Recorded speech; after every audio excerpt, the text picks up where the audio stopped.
Remember when you first picked me up in the limo? Yeah, at LaGuardia. Sure dazzled this girl from Little Rock. Sure did the trick that first time. What? Meeting me at the airport with your limo and your driver. That was such a soft touch. The kiss. All the way from the airport to the house in Brooklyn. The legendary kiss. Temperature climbed 10 degrees in here with the body heat. Easily. You never came up for air. It was a traffic jam too on the expressway. I didn't notice. 1 The hour. windows were fogged. Lip lock. You know what I loved? You never tried for second base. Our epic love. All in tatters. And how's Skylar and the girls? He's stubborn, like his mother. Still won't get on the Can't move trampoline? off the dime. I'm 50 doing somersaults on this damn thing. I could break my neck, and he's standing there all limber and shit, watching me holding his dick. And he won't get within a 10-foot pole of the tight ropes. He still hasn't mustered the balls even for level 1. Too chicken shit to get on a wire 2 feet in the air. He still hasn't heard my lecture on the benefits of levels 2 and 3. Level 3. No. For boys, death should be an early companion. So you say. It's the foundation of building bravery and courage He's in boys. just 13. It's almost too late. It's odd, Jillian's got bigger balls than he does. He's at the crossroads. His life could go in one of 2 directions. You take him back with you to Little Rock, he'll end up as a CPA with a wife and 2 kids, the ranch house with a patio along the 7th fairway, a 12 handicapper, golf with his regular foursome of Rotary buddies, the town banker, the Ford dealer, and his boss, who will be 10 years his junior, and have gone to state, playing every Saturday morning to get away from the wife and kids. Waving to Skylar Jr. as he strolls down the 7th fairway to hit the second shot with a 7-iron to heavily trapped oval green. Will he visit It's his a plaque mom in in his the rest retirement. Sure. But dutifully, with no zest. Every other Sunday as long as the cowboy games are on. Doesn't sound so bad. Because you killed his dreams. How's that? I'm not following. How did I end up killing my son's dreams? By taking him back to Little Rock to let your parents help you My raise him. parents are good, God-fearing people, better than us. Fine. If you're cool consigning your son to a life of quiet desperation, And be your my boot guest. camp to propel him in a different direction? No question. But this isn't about you being a bad mother or anything. You're doing a good job. Skylar knows in his bones you love him. If a kid knows he's got his mother's unconditional love, he can go places. That's what my mom did for me. I always have Fanny's love as my bedrock, but that's not enough. The father has to kick in and do his part. That's why I had to struggle. To make up for my dad's deficiencies as a parent, as a man. I've had to make myself into a man, because my dad didn't do the work for me. You know Larry's not going to make Skylar into a man. That's for sure. I went and saw Larry a while I was away. He spends all his time sitting on the couch drinking beer and watching football. But I can step in for Larry and teach Skylar courage. Help him cut the apron string so he can take a good run at finding his blue rifle place in the watching the world. stars together anymore? Sure you can, but time's wasted. I may never get him to level 1 at the rate he's going. Check with him. Well, that's the problem. He thinks he's got veto power on his upbringing. I'll talk with him, okay? It's not good. It's good of you to offer. There's nothing in this for me. He's not even my son, little snot. And the girls? I got Jillian past her beetle fixation. Oh, good. How'd you pull that off? Wasn't easy, but I got it done. I could have really crippled the girl emotionally if I hadn't interceded. Well, she must have taken it hard. A girl's first crush is a powerful thing. Sure. I just leveled with her. I convinced her it's healthier and ultimately richer to live your life in reality rather than escape to some psychedelic, fantastical outer realm of being. I also think I brought the Beatles down a notch in her estimation. I've been playing her some Miles Davis. You're such a phony. You hate Miles Davis. You know I won't abide being called a phony. George Clinton's party. Talk about embracing reality. You just pretend to like jazz because you're trying to show how cool you are. Pretending you have this deep, personal connection with Negroes. Always saying if you're reincarnated, you want to come back as a Negro athlete. Well, if you're really like jazz, you would listen to it way more. Matter of fact, you don't listen to any kind of music. I know you don't. You are so full of it. Put on jazz now and then for show. You do not know what I listen to when I'm alone. Okay, let's drop it. I didn't come back to have another fight, that's for sure. Enough's enough. That's for sure.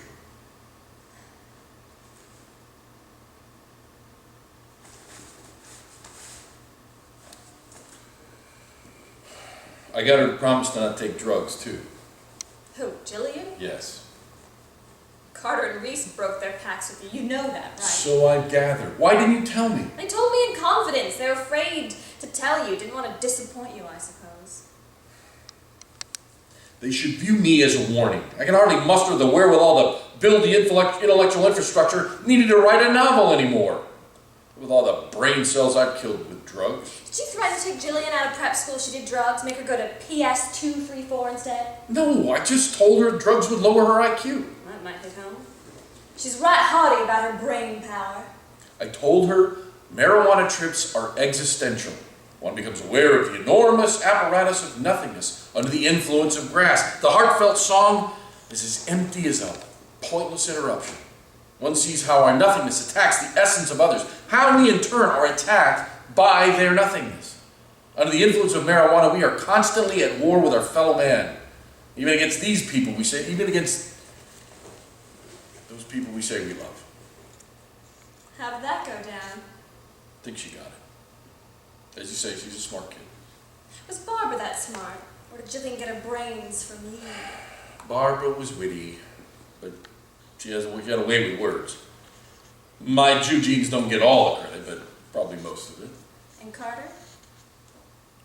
Lost cause. Ooh, I'm sure that's not the case. Tossing away a brilliant acting career to herd cats for tips from tourists. You don't see that as a tragedy? No, she's young. She's having fun. It's an adventure. No, she's walking away from her gifts. You went to war when you were young. Not by choice. Sure you did. You could have gone to Canada. No, you get the wrong war, girl. We didn't have the Canada option. No way I wanted to go and get my asshole shot up. The war gave you grist for your wheelhouse. It gave you the stuff that you turned into the naked and the dead. Carter's not looking for material for her novel. Far from it. Going the wife and mother route? And how insane is that, marrying a juggler? He's a good kid. He's not a kid. What, he's 25. I'm sure he's pushing 30. He's no more than 25. He just finished school 4 years ago. He goes to Brown and comes out a juggler. How fucked up is that? You've seen his act. He was here, right? Carter told me he did it on the deck. Jillian told me he's cool. It was a farce. I was embarrassed for it, but humiliated for Carter. Reese told me he was funny. What, the girl's been giving you daily updates? More or less. My phone bill's gonna be off the I'm charts. sure you can find the money. I'm sure his dad's real proud. 4 years tuition in Columbia to learn how to toss 5 balls in the air without dropping one. He's a real interesting kid, don't you think? No. Frankly, no. He's a spaced out hippie is what he is. How did a juggler win my Carter's heart? How can these things be happening to me? The erotic life of women is such a mystery. Well, now that we are on the topic, I must say that you have given me a deep, hard look into the abyss that is your sex life. It gives me chills. Okay, so now you know. I've spent 50 years in a veritable dialectic with the swoops, spooks, starts, the masks and snarls, the calm, lucid abilities of sin. Sin is my favorite fellow, my tonic, my jailer, my horse, my sword. But tell me, in what realm do women's hearts dwell? What can be going through Carter's mind when she fantasizes devoting her life and mind and body to a juggler? I can't get my brain around it. What can she be thinking? What do women fantasize about? Horses running along the beach? But how does that end up getting them into bed with jugglers? What was it that you said? Sin is your favorite fellow? Yeah. I bet this daddy warned me off of men like you. Yeah, and if you'd have heeded his advice, you'd be living in a trailer park with 3 kids. Your eldest, the boy, getting drunk every night at the American Legion. The middle kid, girl out of wedlock pregnant with a second child, with no money to go to Tijuana for an abortion. You parked the youngest, a girl, with grandma, so you could go hang out near the Pine Bluff Arsenal. Up some drunk rail sort might throw you a little few bills and change for some heads so you can pick up some food on the table. You've always saved you from that underestimated fate. me, Robert. What's it gotten me? Always. And Reese! Don't get me started on Reese. Barbara imbibed so much man-hate in Reese, she just as soon cut me with a knife as look at me. All right. Okay. Bad choice of metaphors. But I tell you, Barbara has poisoned my relationship with Reese. The way I hear it, you drove Reese's boyfriend from the house. Is that what she told you? Barbara did. She called me, all mad. She said it was my fault for leaving you with the girls unsupervised. Well, Reese treated me like her white knight when I vanquished that dickweed. Barbara tells me Reese has been calling her crying every night since. That's a crock. Well, that's what your ex-wife told me. Well, I don't believe it. Well, okay, but don't shoot the messenger.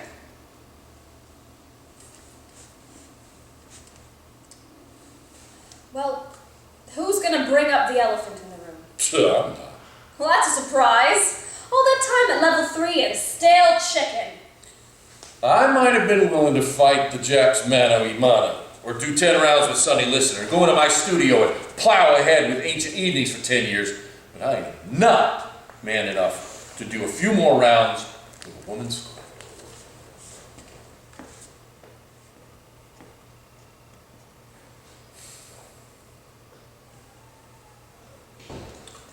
Okay, I'll risk it.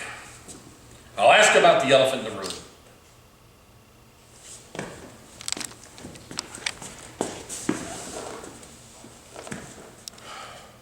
Did you have sex with the governor? Is that the elephant in the room for you? Sure, what else would it be? That's not it? No. No? Not even close.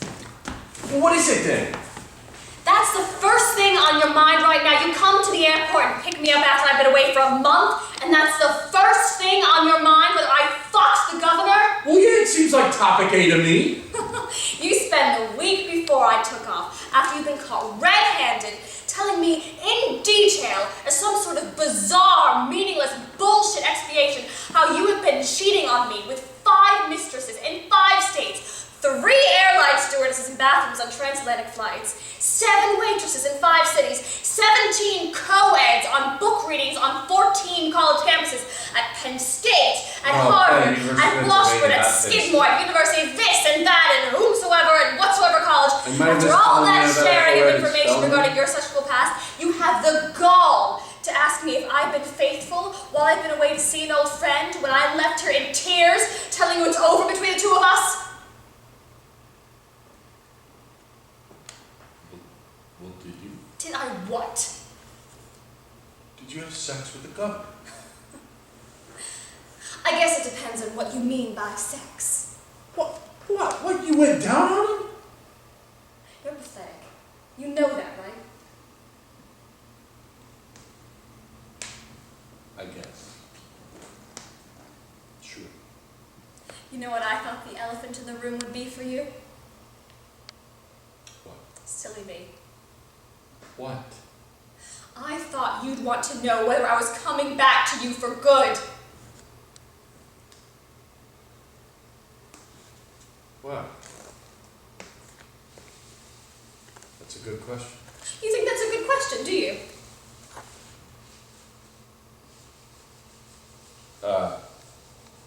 I suppose so. It means a lot to me. What did you say?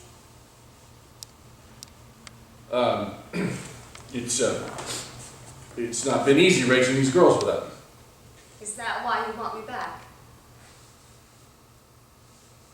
It would time I'm away, you never called me. I thought you were too mad to come to the phone. Not a single phone call to see how I was doing. I've been busy working like a madman trying to get enough money to put these kids back into school. You never sent me a single letter. I thought about it. But you never sent me one, did you? Well, I wrote one. But I didn't send it. I wasn't too sure where you wanted to go with all this. Until Carter told me about you dumping wine on Ahmed Arrogant's head at the party. Well, you used to send me a letter every day. Even when you were holed up in your studio all day, you'd still take the time to send me a letter. And what letters they were. Listen to this. Darling, I picture how you look in the morning with that incredible beauty in your face as if you've been fucking a stag in your dreams. And he said something lovely as he left you in my arms. Your hair is as red as the last rays of sunset on a hot summer night. Your eyes are the golden umber of the last rare cloud before it gets dark. Yeah, that's good shit. Or this.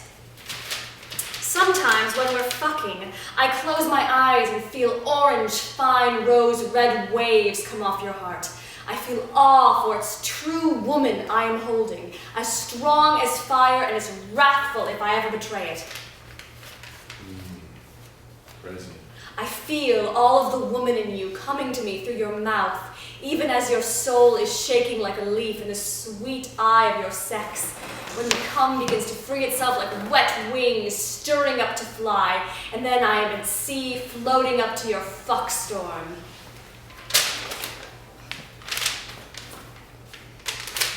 Hey, what are you doing? What are you doing?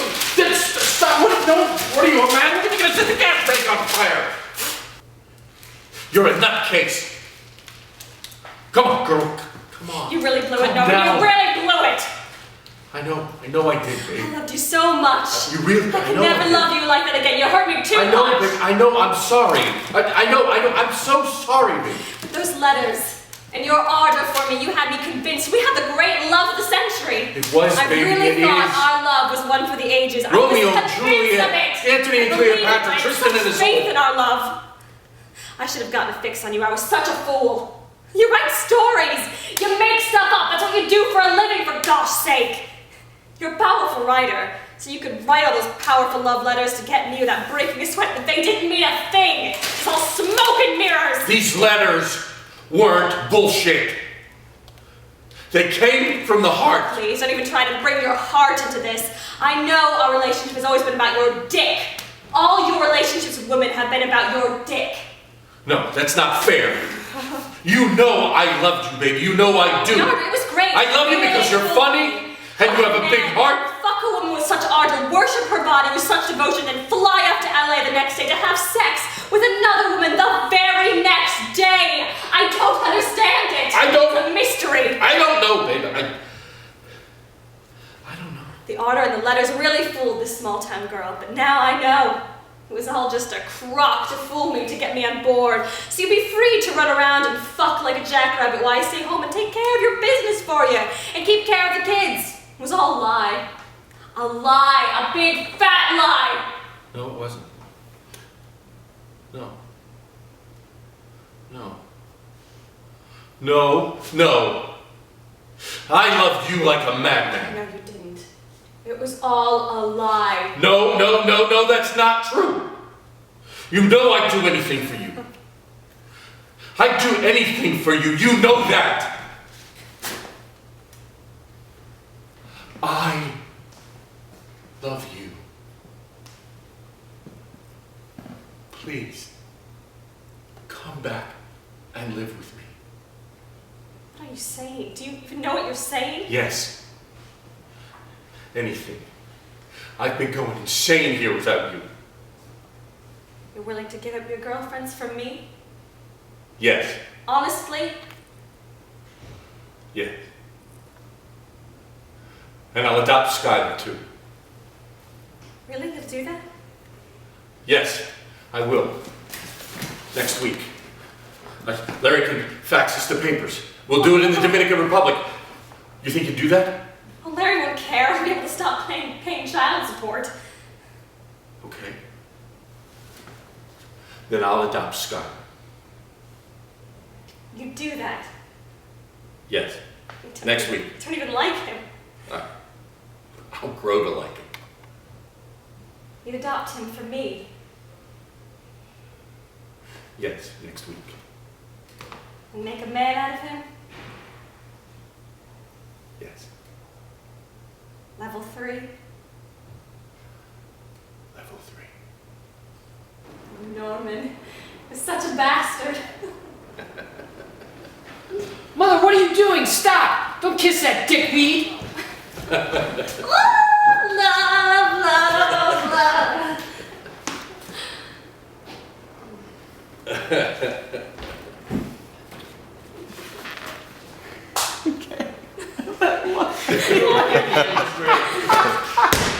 That was so, that whole moment, that like just fit. Like Three's Company, what sitcom are we doing there? Like that was great. Alright, did you guys get there? Did you want to get I think Katie's so. reaction? Do You got it? Yeah. You're good? You're good? Alright, cool, let's move on and take a break here.